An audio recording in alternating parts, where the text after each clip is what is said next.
Bonjour à tous et bienvenue dans cette séquence de Notaire TV consacrée aux successions. Bonjour maître. Bonjour. Alors après avoir réglé les problèmes relatifs à la personne du défunt, il faut résoudre ceux relatifs à ses biens et c'est là que le notaire intervient. Quelle aide va-t-il apporter aux héritiers ? Alors, la première aide que le notaire va apporter aux héritiers, c'est premièrement la détermination des héritiers. Il va vérifier auprès du centre de recherche testamentaire si la personne décédée avait pris des dispositions de dernière volonté. Si c'est le cas, on aura les identités en consultant le testament rédigé par le défunt.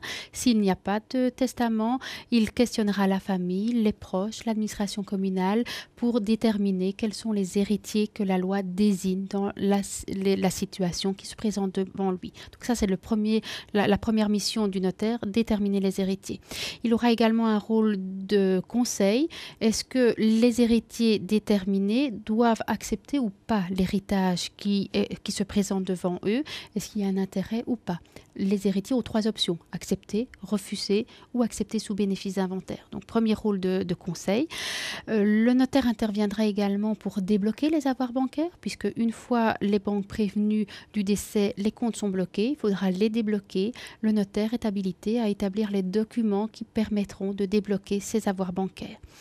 Il pourra également régler les conflits. Peut-être que certains héritiers ne s'entendront pas sur le partage de certains biens ou ne seront pas d'accord sur telle ou telle chose.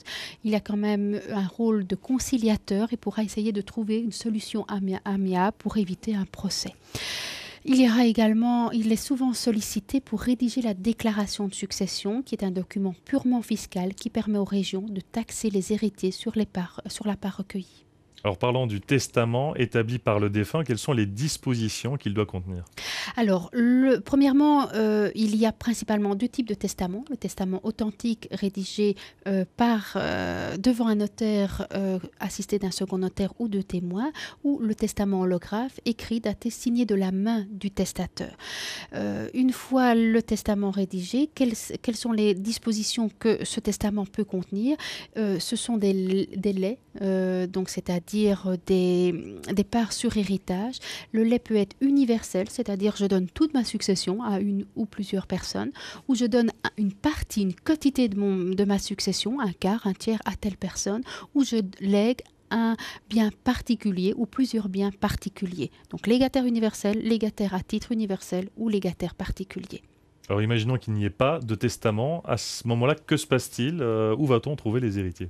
Alors, c'est pas trop grave puisque la loi détermine les héritiers en fonction de la situation qui se présente. Dans la plupart des cas, le défunt laisse des enfants, des descendants et un conjoint survivant. Ce seront donc les enfants et le conjoint survivant qui hériteront. Merci beaucoup maître pour ces précisions. Bien. Nous poursuivons ce dossier succession avec vous maître, bonjour. Alors est-ce qu'on est obligé d'accepter une succession ? Non, la loi donne la possibilité aux héritiers le choix entre trois possibilités. C'est ce qu'on appelle l'option héréditaire, soit accepter purement et simplement la succession, l'héritier alors est en charge de tout, l'actif comme le passif, soit y renoncer totalement, mais alors c'est total, il n'y a pas moyen de choisir, on renonce à tout, à l'actif mais aussi bien sûr au passif. Et alors il y a la situation intermédiaire, lorsque soit il y a un risque et une méconnaissance approfondie du patrimoine du défunt lors de son décès, avec des risques éventuellement de dette, ou lorsque, parmi les héritiers, il y a un héritier qui est comme on dit, incapable, essentiellement un mineur d'âge, alors là, automatiquement, afin de le protéger, il y aura la troisième voie, l'acceptation sous bénéfice d'inventaire. Alors pour aider les héritiers qui ont des doutes sur la succession du défunt, la loi a prévu l'acceptation sous bénéfice d'inventaire. De quoi s'agit-il ? Eh bien, c'est une acceptation de succession. Donc, ce n'est pas du tout une renonciation. L'héritier va l'accepter. Mais néanmoins, il met des barrières.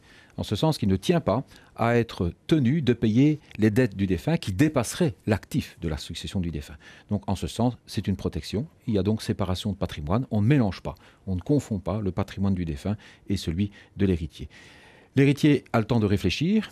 Il fait dresser un inventaire des biens, actifs comme passifs. Il doit faire pour cela se faire connaître par une déclaration au greffe du tribunal de première instance du domicile du défunt. Il y aura une publication de cette décision au Moniteur belge, moyen par lequel les créanciers peuvent apprendre le décès et donc faire valoir leurs créances. Ainsi, c'est un appel aux créanciers de faire connaître les dettes du défunt et qui permettra ensuite à l'héritier d'accepter la succession, mais, encore une fois, je le répète, sans être tenu de payer le passif au-delà de l'actif qu'il recueille. L'héritier devra gérer la succession.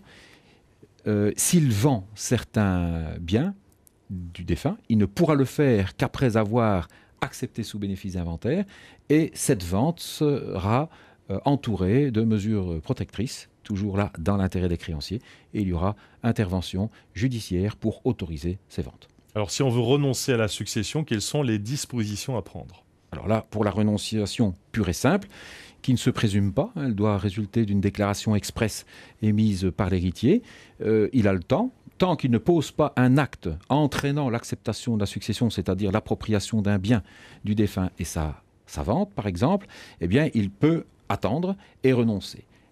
Le jour où il renonce, il fait sa déclaration au greffe du tribunal de première instance. À partir de ce moment-là, c'est définitif.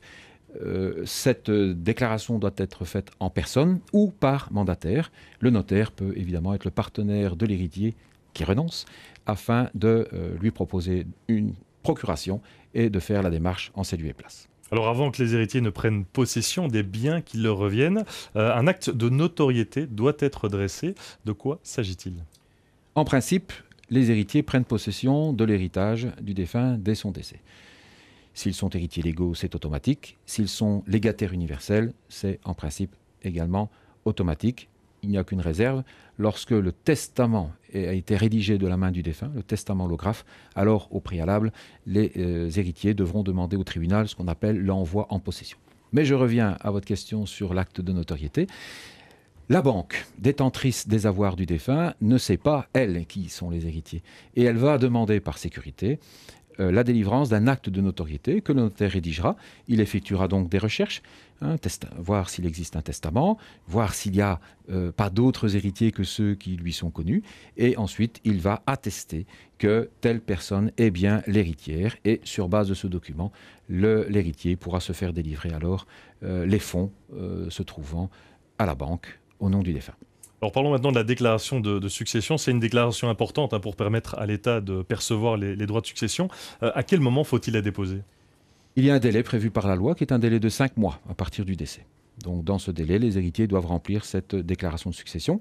Ce délai peut être prolongé si l'héritier se trouve dans une situation où, pour des raisons motivées et crédibles et sérieuses, il peut demander un délai qui peut être de 1 à 2 mois supplémentaires. Le receveur, en général, est ouvert à cela. Ça lui évitera de payer une amende pour dépôt tardif. Amende certes minime. Mais il y a un deuxième délai qui lui est incontournable, c'est celui du paiement des droits de succession. Ces droits doivent être payés dans les 7 mois du décès. Si ce délai est dépassé, eh bien, l'héritier devra supporter les intérêts de retard sur ses droits de succession. Si évidemment la déclaration de succession n'est pas déposée au moment de l'échéance du délai de 7 mois, par définition, l'impôt ne pourra pas être prélevé à ce moment-là, donc l'héritier supportera immanquablement des intérêts de retard. Donc mieux vaut être dans les temps. Que doit contenir cette déclaration? Alors, toute une série de mentions qui sont reprises dans le Code des droits de succession, qui ne sont pas compliquées. C'est bien sûr l'identité du défunt, le lieu de son domicile, très important pour la localisation des droits de succession, la date de son décès, l'identité des héritiers, le titre que revendiquent les héritiers pour hériter, l'estimation et la description des biens actifs, la liste du passif, et ensuite encore différentes mentions qui serait un peu trop long d'expliquer ici. Merci beaucoup en tout cas pour ces explications. Alors c'est vrai que le dossier des successions est complexe et très important, et toutes ces informations, sachez que vous les retrouverez sur le site notaire.be avec d'autres vidéos plus précises, plus pointues sur ces différents sujets abordés dans cette interview. Merci beaucoup maître et à bientôt.